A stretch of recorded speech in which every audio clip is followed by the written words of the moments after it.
This is Radio Health Journal. I'm Reed Pence. This week, parents who fake a child's illness to get sympathy, and doctors are often duped. It's heartbreaking. If you looked at his chest, there's about 4 different scars on his chest, and those scars are never going to go away. Medical child abuse, when Radio Health Journal returns.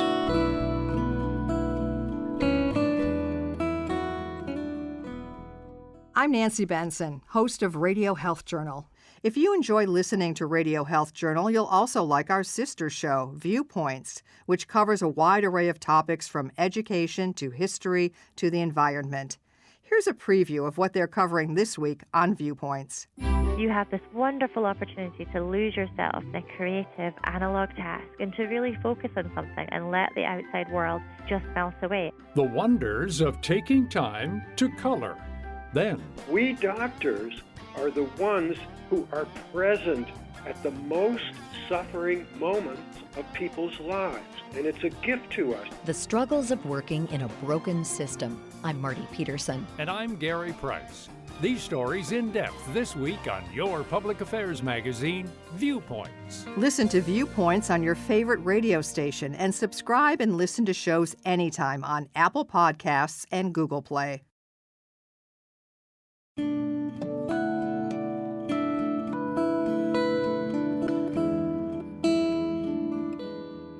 From the day he was born back in 2009, Christopher Bowen was a sickly child, or so it seemed.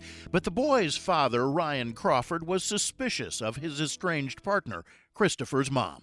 She was overprotective in the very beginning and always felt as if she knew exactly what needs to happen. Over his first 8 years of life, Christopher was taken to the hospital more than 300 times by his mother for a whole variety of ailments and endured 13 major surgeries. It started with the things such as saying that he has muscular dystrophy, that he has heart palpitations, that he has a malformation of the lungs, that he needs to wear leg braces, that he can't drink any type of milk, that he needs to be fed through a G-tube, which the G-tube end up turning into needing a central line put in. However, in reality, Christopher wasn't a sickly child. He didn't have all those illnesses. He wasn't sick at all.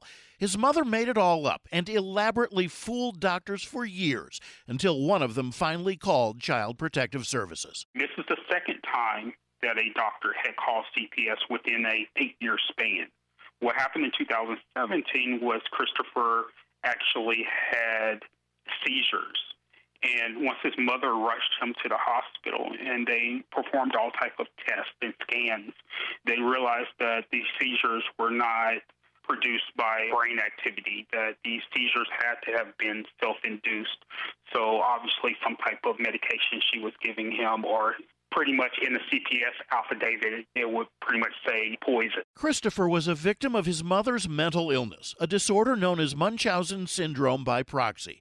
It's what's called a factitious disorder, where people fake their own illness or that of someone they're caring for, and they may be more common than we know. Some people feign, exaggerate, or even lie outright or induce illness in themselves for reasons that can be hard to understand because they're intangible. That's Dr. Mark Feldman, clinical professor of psychiatry at the University of Alabama and a specialist in factitious disorders. He's the author of the book Dying to Be Ill, True Stories of Medical Deception. They're after attention, sympathy, care, concern, control, things that they feel they've lost in their own lives and which they can get fairly quickly by falsely claiming to be sick, especially in a dramatic way.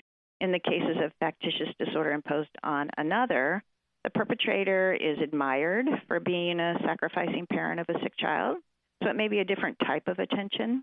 The parent may present his or herself as an advocate for their sick child, fighting for services and treatment. Dr. Mary Sanders is clinical associate professor of psychiatry at the Stanford University Medical Centers and a specialist in disorders, including Munchausen by proxy. Also, just our culture tends to try to provide sick kids with perks, such as special visits from famous people or special activities.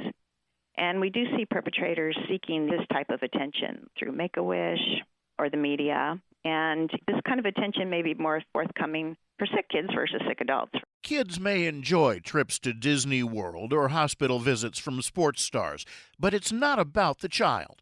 As far as the perpetrating parent is concerned, it's about them. They're after attention, control. Some of them are very rageful in their personal lives, and their rage gets projected onto their children. It can be a situation where children have undergone hundreds of medical appointments and maybe dozens of surgical procedures because most doctors believe what their patients and what families tell them.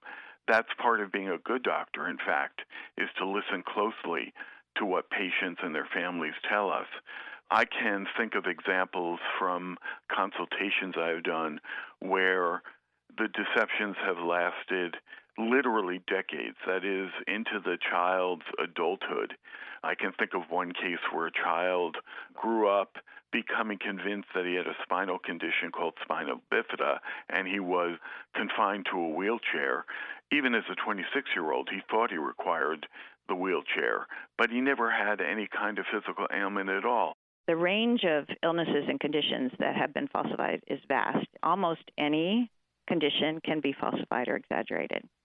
Some typical examples that we've come across would include a parent who may suffocate her infant to induce apnea, reporting seizures that don't exist, or reporting the child is vomiting uncontrollably, cannot tolerate feeds, needs a feeding tube. Feldman and Sanders say mothers are the usual perpetrators. Fathers are often marginally involved in the child's life or completely absent, so they don't see or stop the abuse. Children come to believe they're sickly, and if someone starts to look like they're catching on, Feldman says the parent often simply takes the child and moves on to start the process all over again. Doctor shopping and hospital shopping, even going to other states and in rare cases other countries, is a response of mothers when they perceive that maybe the deceptions are over and they've been discovered. Now, there are criminal consequences in some cases to what they've done, and so part of their fleeing to a new jurisdiction may be to avoid prosecution. They maybe have Child Protective Services after them a bit, and communication among Child Protective Service agencies can be very poor. So by going to a new jurisdiction, even within the same state, sometimes they can start with a whole new medical team and perpetrate the very behaviors that led to Child Protective Service suspicions in the first place. Feldman says sometimes perpetrators back up their claims by falsifying lab results or manufacturing symptoms. Maybe they'll add blood to a urine specimen, manipulate a wound so it doesn't heal, or inject their child with bacteria to produce a raging infection. Unfortunately, it may go as far as the perpetrator needs it to. Of course, it can go way too far, to the point of death. And while that is not usually what the perpetrator wants, perpetrators do not plan usually for their child to die, but unfortunately this can occur. Mistakes can happen. And, for example, if a child is being smothered or poisoned, the child may not survive. And actually, sometimes the determination that Munchausen by proxy has occurred, we don't see that until a second child is being presented with falsified illness after the first child has died. But how on earth could doctors miss something like that? And how could a parent do that to their child? Sanders says in the flesh, it's hard to detect, and doctors miss it because, in part, they can't imagine a parent would perpetrate such a crime on their child. Parents who engage in Munchausen by proxy abuse can be extremely convincing. So, yes, doctors are often deceived. And, doctors, especially pediatricians, depend on the parent to give information about the child. They use that information in their clinical assessments. So they are used to trusting parents. So missing Munchausen by proxy child abuse is often due to not taking it into consideration because, for the most part, parents are giving us accurate information. And we've seen many cases in which the non-offending parent does suspect, tries to stop the abuse, only to not be believed by the doctors in the courts at times. That's exactly what happened to Ryan Crawford. From 2009, I had been fighting for custody and explaining to the courts that Christopher was not sick, that he was not ill, as his mother would state, that he did not have the symptoms that she was trying to portray, that he wasn't dying, and no one would ever believe me. The legal system tends not to take these cases seriously, and once again, I think that stems from insufficient education.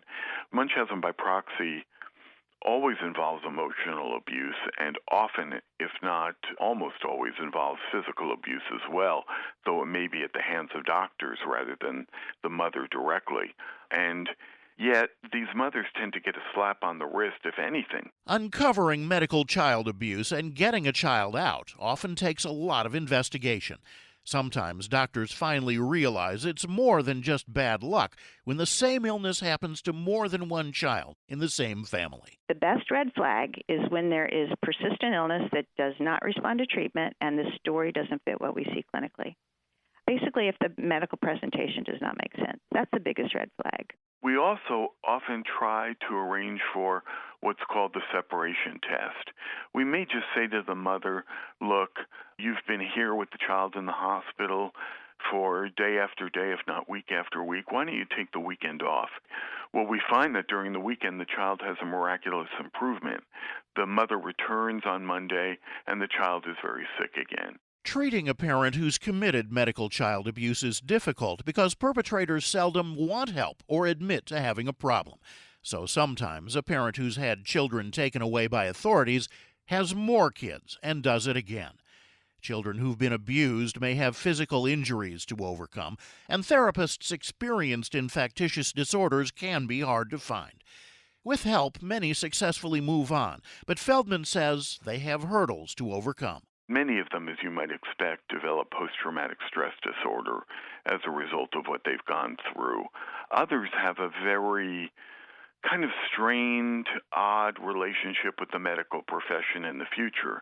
That is, because of the trauma, they may resist getting even medically necessary treatment. They just don't want to go to the hospital or the doctor's office, no matter how pressing their physical ailments are, because it reminds them of being out of control and subject to the whims of their mothers when they were brought to the doctor in the past. Others become Munchausen patients themselves. Ryan Crawford has had his son Christopher in counseling, and he's done well so far. He's been away from his mother's abuse for a couple of years, and she's serving a 6-year prison sentence for reckless injury to a child. But Ryan worries that Christopher will find it all difficult to deal with as he gets older, the realization that his mother abused him so much. It's really heartbreaking because those scars are never going to go away. We talk about internal scars, the things that he's going to have to deal with mentally. But yeah, physically, if he actually took his shirt off, then you would actually be able to see the actual scars. And it's hurtful. It's frustrating. I still get angry. When he showers, he gets out, walks out without his shirt on. And, I see those things. And it's truly heartbreaking that his mother put him under such horrible treatment. You can find out more on the website of the American Professional Society on the Abuse of Children at apsac.org. You can find out more about all of our guests on our website, radiohealthjournal.org. I'm Reed Pence.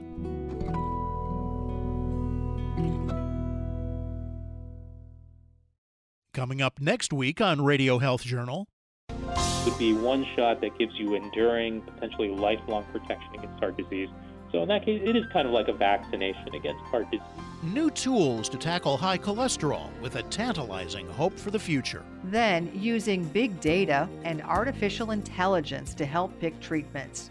But it won't replace your doctor. The machine can't tell you which treatment is going to work best for a particular patient, but it can narrow it down to a dozen or so choices. All that and more on Radio Health Journal.